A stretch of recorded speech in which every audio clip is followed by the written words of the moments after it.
समंदरी तूफान केटी बंदर की तरफ बढ़ रहा है, जहां पर 120 किलोमीटर फी घंटा की रफ्तार से हवाएं जारी हैं और साथ में बारिशों का सिलसिला भी शुरू हो गया है।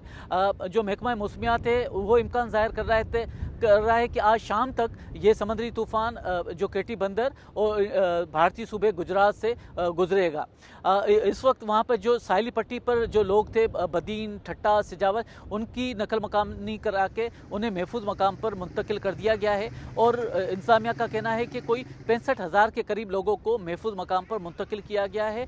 जो टोटल आबादी का 86% है जो वल्नरेबल या जो आबादी मुतासिर हो सकती थी।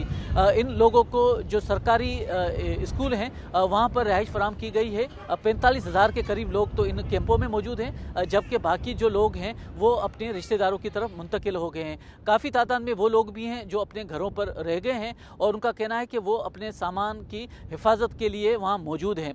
इंतजामिया की तरफ से कोई 75 के करीब कैंप जो कायम करने का दावा किया गया है। ये कैंप न सिर्फ साहिली इलाकों ठट्टा, बदीन और सिजावल में कायम किए गए हैं और कुछ कैंप मलीर और क्यामाड़ी में भी कायम किए गए हैं। अगर जो बारिशें में शिद्दत आती है और समंदरी पानी की वजह से नशेबी इलाके ज़ेरे आब आते हैं तो वहाँ पर लोगों को मुंतकिल किया जाएगा। जो कैंपें हैं वहाँ पर जो मुतासिर हैं वो शिकायत कर रहे हैं कि उन्हें खाने पीने की सहूलियात फराम नहीं की जा रही। कई जगह ऐसी हैं जहाँ पीने का पानी दस्तयाब नहीं है। इसी इलाके में 3 दिनों से बिजली भी नहीं है और वहाँ पे कैंपों में लोगों को मुंतकिल कर कर ये कहा जा रहा है कि कोई ऑफिशियल भी मौजूद नहीं है।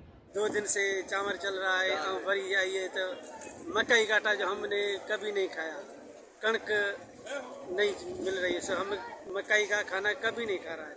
कराची को जो बराह रास्त तो ये तूफ़ान हिट नहीं कर रहा, ताहम यहाँ पर जो तूफ़ानी हवाओं और दरमियाने दर्जे की बारिशों का इम्कान है।